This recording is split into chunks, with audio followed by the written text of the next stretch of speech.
محترم د رسول الله صلی الله علیه وسلم د خیر نه ډک سیرت هغه بیانېدل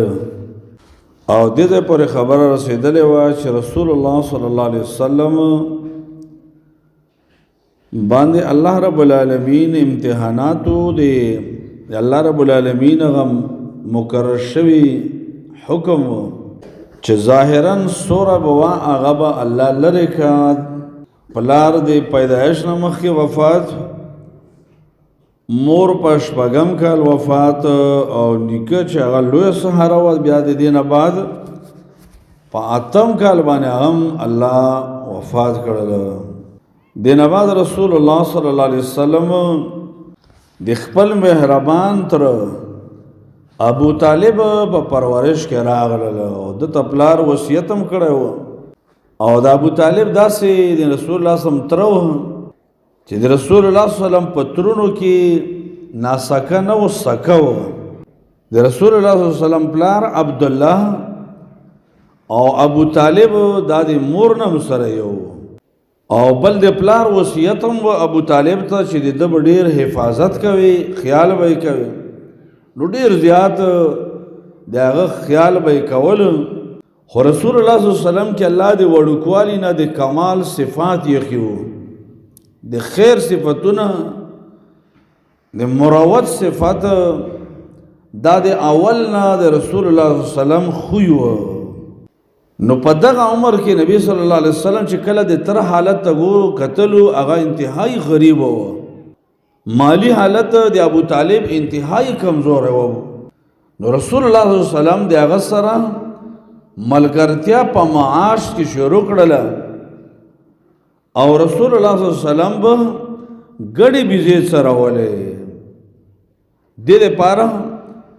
چې دا په دې تر باندې بوج نه وي او یو قسم د هغه سره ملګرتیا او سهاره جوړ شي نو رسول الله صلی الله علیه وسلم ګډې بيزې سره ول شروع کړل حدیث کې دی رسول الله صلی الله علیه وسلم یو کراتو فرمایل ما من نبی الا وقد رعى الغنم دا انبیاء علیهم السلام چې څومره راغلي نو دې ټولو ګډې او بيزې سره ولې دي صحابه ته فرمایل وانت یا رسول الله اذا رسول الله تام ګډې بيزې سره ولې دي نبی صلی الله علیه وسلم فرمایل نعم كنت ارعاها على قراريط لاهل مکه په یو څو قیرات باندې ما دې مکه والا ګډې او بيزې دا سره ولې دي امام مسلم او امام بخاری رحمه الله روایت ده رسول الله صلی الله علیه وسلم صحابه سره روان ده مر زهران یو وادي ده دا د مکه سره نږدې وادي ده په دې کې نبی صلی الله علیه وسلم په غره کې صحابه سره روان وو او صحابه فرمایي نحنو نجن الکباثا کباس په عربی کې د مونږ په استعمال کې دا ممانه چې کوم دا ممانه مونږ صحابه چې دا راټولولې راشو کولې مو نو رسول الله صلی الله علیه وسلم صحابه ته فرمایا علیکم بالاسود ملګرو دا تور راشو کوي ځکه فإنه اطيبه دا ډېر مزیدار دي چې دا توري وینو دا ډېر مزیدار صحابه کرام ته فرمایا یا رسول الله صلی الله علیه وسلم ته خدا سے خبره کوي گویا چې ته په صحراونو کې پاتې شوی او ګډي بيزې د سره ولې ځکه د صحرا او د ځنګل چې چا په دې کې ژوند نه وي کړی نو د هغې په بوټو باندې هم نه پوهېږي د هغې په دې میوو باندې هم نه پوهېږي نو یا رسول الله وسلم چې ته مونږ ته دا وې چې دا تورې مماڼې را شو کوئ ځکه دا ډېرې مزېدارې وي نو ته په دې کې ګرځېدلی یې په دې صحراونو کې نبي هم وفرمایل او که نه زه پکې ګرځېدلی یم ما پکې ګډې بيزې سره ولې دی صحابه ته چې تا سره ګډې بيزې سره ولې نبي هم فرمایل وهل من نبي الا وقد رعى الغنم الا وقد رعاها یو نبی دا سے الله نه درلېږل مگر هر نبی هغه ګډې او بيزې سره ولې امام نسائی رحمه الله سنن کبرا کې او امام بخاری رحمه الله ادب المفرد کې ذکر کړی یو کرته دي شپونکیانو د ګډو بيزو د خوانو سره ورته کې بحث راغله په دې خبره باندې بحث راغله دی خوانو والوي چې مونږ غوړ یو دی مونږ دا پېښه دی مونږ زناور دا بهتر دی او ګډو بيزو والا وی چې نه مونږه بهتر یو ګډي بيزي چې دي دا بهترین دي دې سره اون کې دا بهترین دي صحابه کې کمال لا و چې خبره به رسول الله صلی الله علیه وسلم ته متوجه کوله صحابه مراجعه رسول الله صلی الله علیه وسلم ته وکړي چې دی خوانو والا غوړه دي او کله ګډي بيزو والا غوړه دي رسول الله صلی الله علیه وسلم فرمایل بعث الله موسی وهو راعي الغنم موسی علیہ السلام الله نبی جوړ کړل او هغه به ګډي بيزي سره ولې وبعث داود علیه السلام وهو راعي الغنم داود علیہ السلام هم الله نبی جوړ کړ ګوره خلیفہ هم دا د الله نبی هم دا بادشاہ هم دا خو سره ګډي بيزي سره ولې او رسول الله صلی الله علیه وسلم فرمایي وبعثت انا وانا ارعى لاهلي غنما وانا ارى غنما لاهلي نبی هم فرمایي چې زم الله نبی جوړ کړی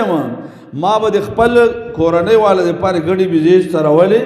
باجیادن په اجیاد مقام نن مکی کې یو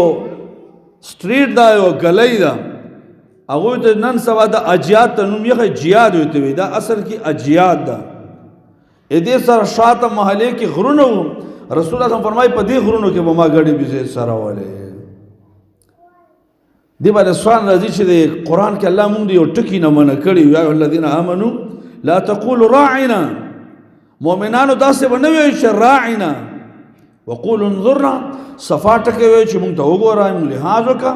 واسمعوا خبر واورو وللكافرين عذاب اليم کافرانو لپاره درناک عذاب ده علما فرمایي دي کې به اصل وجه داوا په دې راعنا کې به يهودو یو ګستاخی کوله راعینا پکې یو یا به ته راعینا دې موږ شپون کیا سوال دا راځي چې رسول الله صلی الله علیه وسلم ګډي بيزي سره ولې کنه جواب دادا چې دې کې دوه خرابې دي یو خو خلاف واقعیا دادا د يهودو ګډي بيزي خو نه سره ولې هغه په مکه کې ګډي بيزي سره ولې او دویم دا چې دوی راعینا دې موږ شپون کې دا مطلب نه شپون کې سپک ټکایا دوی به دا خبره په سپک والا الفاظ باندې کوله سپک نیت باندې چې مړه ته دې موږ شپون کې تا د نبوت سره څه کار نه اعوذ بالله من ذلک دغه د کفر ایهام پکې الله دا ټکی بالکل باندې او فرمایا ایه الذین آمنوا لا تقولوا راعنا مؤمنانو دا ټکی و پرې راعنا و پرې وقولوا انظرنا صفا ټکی ویو چې نبی صلی الله علیه وسلم ځان ته متوجه کوي یا رسول الله صلی الله علیه وسلم ته توجه راکړه دې مون خبره واوره او بیا ته وایي کېږي نو نبی صلی الله علیه وسلم فرمایي هر نبی هغه ګډي بيزي سره ولې دی سوال راځي چې دې کې حکمت څه نو یو خدا دا ورونو چې د هر کار حکمت معلومېدل موږ ته دا لازمي نه دی خو ظاهرا پکې یو دوه خبرې ښکاره کېږي والله اعلم یو دا چې الله په نبی باندې ګډي بيزي سره وی وجه سره تربیت مقصد دا بده کې زګه چې کوم انسانان د دین لری دین ته توجه نه کوي دین نو تیخته کوي دوی مثال ګډو بيزو دا الله قران فرمایي اولئک کالانعام دا خلک په شان د زناورو دي نو چې کله دین نه لره کله دا یو تربیت دی الله نبی ته ملاويږي چې ګوره لکه څنګه یو کامیاب او خيار شپونکي هغه دا چې غرته ګډي بيزیم بوزي هغه مړیم کی او روغه رمټیم واپس را ورسوي دا او خيار شپونکي دا او کنه یو شپونکي دا ګډي بيزي منډه و یو د باندې زو کو تک را کی دی اور پندې کی ماته ګډي کی وړاندې کی یا دا چمړي کی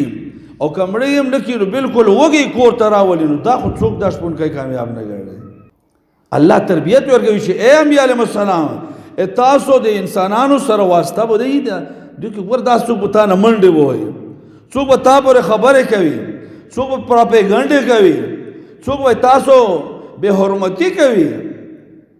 خو تاسو به سره داسې معاملې کوله کړي د ګډو بيزو سره شپونکي معاملې کوي کله به سره دومره نرمي بم نه کوي چې چا فسونه به باندې وخوري आवाज په کولای شي او دومره سختي به باندې نه کوي چې وګي راولي او مړی کی نو یو مقصد انبیاء علیهم السلام ته تربیت ورکول چې ګوره د عوام سره هم دغه کار کوي کله به نرمي م کوي او کله به سختي م کوي کټوله سختی کوي او په خله کې اور دی ودی ولې نو دا بیا د خپل ملګري دا به هم دنه پریشان شي. الله رب العالمین نبی صلی الله علیه وسلم الله فرمایي د رسول الله صلی الله علیه وسلم خوی بیانوي. الله تو فرمایي ولو كنت فظا غلیظ القلب لانفضوا من حولك. اے د الله رسول الله کتا که شفقت نه وای مینه درک نه وای بد ژبه وای سخت زړی وای نو لانفضوا من حولك دا ټول خلق بدنه خوره پتا څو را ټولې دل نه بیا دا خو ته مهربان یې شفیق شفقت درکا نو دشمنانم هغه راغلو تا ملګری الله جوړ نو یو پکې تربیت مقصد. دویم رسول الله صلی الله علیه وسلم انبیاء علیهم السلام هغه ته الله یو واسواله ورکو. ورونو یو خو د انسان ضرورت ده، مونږ به بازار ته ځو، مونږ به تجارت هم کوو، دکانداری به هم کوو، نوکری به هم کوو، دا د مونږ ضرورت ده. عوام سره به ملاویږو خو دومره دا چې کله کله یوازواله ځانتواله دام غنیمت وي. سړی یوازې شي د الله په دې کائناتو کې سړی فکر وکړي څومره غټ غټ کائنات الله پیدا کړي، اسمانونه او ځمکې الله پیدا کړي، غرونه، او بیا خپل ځان ته سړی فکر وکړي زه هم یو مقصد ته پیدا وم، الله ته توجه پیدا کېږي، زړه کې نرمي راځي، د الله هیبت او لویي په زړه کې راځي، سړی یوازې ځان ته کېږي خلوت کېږي. نو انبیاء علیهم السلام ته او دا چې سړی یوازې شي ګډې بېزو پسې لاړ شي بیا سړي ته پته ولګي. نو دویم حکمت پکې دا معلومیږي چې انبیاء علیهم السلام ته الله خلوت ورکوله. بیا ورونو نبی صلی الله علیه وسلم چې 1200 کال شو نو د عربو په دې مکې کې خو څه کارونده او فصلونه نه کېدل، دا به تللو شام ته به تجارت سامان به راوړو، چې کله به د حج موقع شوله نو مشهورې میلې به لګېدلې، د اوکاز میله، د ذی المجاز میله، د مجنه میله، دا میلې غټې غټې میلې به د حج موسم کې لګېدلې. نو عربو چې کوم سامانونه او تجارت راوړی په دې میلو کې به خرڅ. رسول الله صلی الله علیه وسلم د 1200 کالو ده او ستر شام ته سفر باندې روانېدل. رسول الله صلی الله علیه وسلم ته فرمایل چې تر زم د سره زما اول خو زړه په باندې نه کېده ځکه دا هغه وخت سخت سفرونه او پیاده او کله لږه سورلي ناول په دې باندې هغه ته وایي چې ګور هغه لوی مزله او تب ستړی شي، خو رسول الله صلی الله علیه وسلم وایي چې نازه زما د سره. رسول الله صلی الله علیه وسلم سره روان شول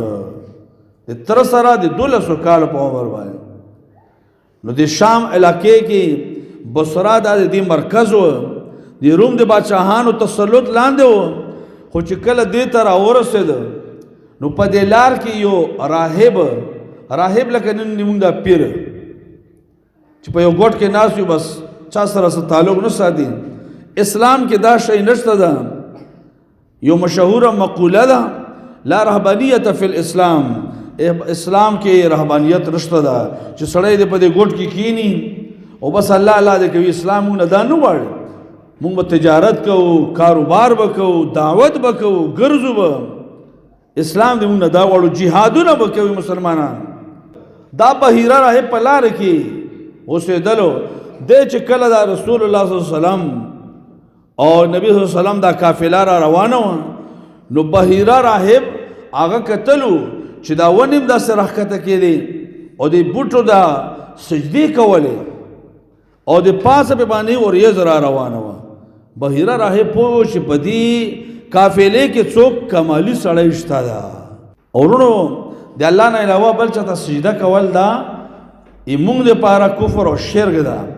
خو نور مخلوق باندې دا اطلاق نه کوي چې دا مشرکان شولو. ځکه اوښ راغله رسول الله صلی الله علیه وسلم ته سجده وکړله، دا د هغه شان الله پورته کوله، او ما او تا د الله نه علاوه بل هیڅ چاته به سجده نه کوو. اگر که الله نبی وي، اگر که د ښځې خاوند وي، خو سجده کول د الله نه علاوه بل چاته کفر او شرک ده. نو بهیره پوه شو چې په دې قافلې کې څوک لوی شان والا سړی ده. نو خادمانو ته چې شابه زر زر روټۍ تیاره وم، دا قافله چې رسي دوی ته زه دعوت کوم، او په خپل هم د خپلې عبادت خانې نه بهر راوته لارې ده. دا قریش حیرانه شولو چې په دې لار باندې خو مونږ کلونه وشو چې مونږ تېرېږو. بهیره راهب په چا باندې هېڅ توجه نه کوي، نن مونږ ته دعوت کوي. لکه دا څرنګه چله لکه یو سړی وي اړو بالکل هېڅ نه کوي تا سره، او کله کله څنګه وي سړی حیران شي لکه دا خو ناشنا کار وشو. نو بحیره راهب دعوت وکړل، قریش راغلل په روټۍ کېناستو. یو یو ته ګوري چې په کوم یو کې به کمال د نبوت وي، یو ته ګوري بل ته ګوري، خو په چا کې هغه آثار ځکه د عالم هوګن هغه آثار نه ښکاره کېده په چا کې. نو د قافلې والا نه تپوس وکړه لکه تاسو کې څوک ټول راغلل تاسو؟ هغه چې نه یو ماشوم هغه مو سامان ته کېنولی، اوښانو ته مو کېنول. او د خلکو مو ویل چې هلکه مونږ هم ناشنا ګر ګوره ماشوم مو هغلته کېنه مونږ ډوډۍ خورو. نو هغه وایي چا هم راولو چې کله رسول الله صلی الله علیه وسلم راغله د هغه لیدلو سره هغه ډېر زیات خوشحاله شو چې ما کوم سړی کتل دا و. د نبي صلی الله علیه وسلم اخلاق، د نبي صلی الله علیه وسلم مخ مبارک آثار هغه پکې ټول ولیدل. نبی صلی الله علیه وسلم نبی صلی الله علیه وسلم ځان طرف سو یره بچی تا نه یو څو تپوسونه کوم، اسألک بحق اللات والعزى، د لات او د عزا په نوم د سوال کوم. رسول الله صلی الله علیه وسلم وړوکی ده او ته څه فرمایي؟ لا تسألني باللات والعزى، بحیرا ایمانه به د لات او د عزا په نوم تپوسونه نه کوي. والله ما اغبضت شيئا قط بغضی لهما، قسم بالا د دوارو نه زیات بغض د ما چا بل چا سره نشته ده. لات یو سخی سړی و، عربو په دې معبود باندې وخلکه د هغه په نوم باندې عبادت شروع کړه. عزا پیری وه د هغې عبادت یې شروع کړه. نو دې سره ما ډېر زیات بغض ده. دا د رسول الله صلی الله علیه وسلم کمال و چې الله په داسې خلکو کې ګوره اول نه په هغه کې د توحید ماده شرک و کفر نه کوله. خپل خاندان مشرک، ماما خیله مشرک، غیر چاپیره مشرکانو، رسول الله صلی الله علیه وسلم الله د شرک نه ساتله. هغه دا ابو حیرام دا مشرک نه و، خدای کتل چې دا څنګه شرک نه بیزاره ده وکنه، او ته دا معلوم و چې دا نبی چې دا هغه شرک و کفر نه کوي. نو ته وایي چې دې په نوم باندې تپوس ښه تپوسونه دې شروع کړه. رسول الله صلی الله علیه وسلم جوابونه ورکول، نبی صلی الله علیه وسلم جوابونه کول. بحیره راهب پوښتنه دغه سړی چا کوم مونږ ته یو شی پاتې و. ته وایي چې بچی دا د اوږو منځ ماته ته لږ وښیه، شاته د اوږو دا منځ ماته لږ وښیه. نو چې رسول الله صلی الله علیه وسلم لمن اوچته کړله، د دواړو اوږو په دې منځ کې د رسول الله صلی الله علیه وسلم مهر نبوت و، داسې غوښه شانتې وه. صحابه کرام ته نه په مختلفو الفاظو سره تعبیر کوي. صحیحین او روایت کې یو روایت کې دي کذر المحجله، داسې ولکه دا د ډولۍ ته جوړ بټن وي، د بټن عمره زر الحجله. او با یو صحابي فرمایي لکه د زر کې دی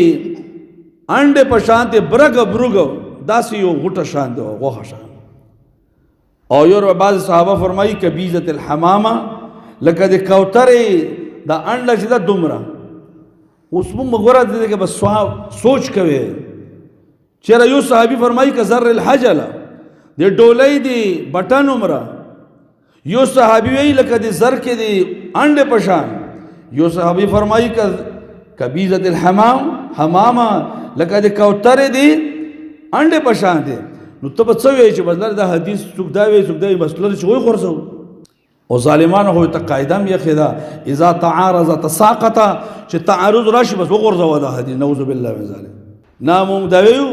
چې صحابهو چې چا سره لیدلی ده نو چاته یو تعبیر وکړه. یو صحابي ولیدله هغه وایي چې که زر الحجله، لکه د ډولۍ د بټن په شان. د ذهن دا و.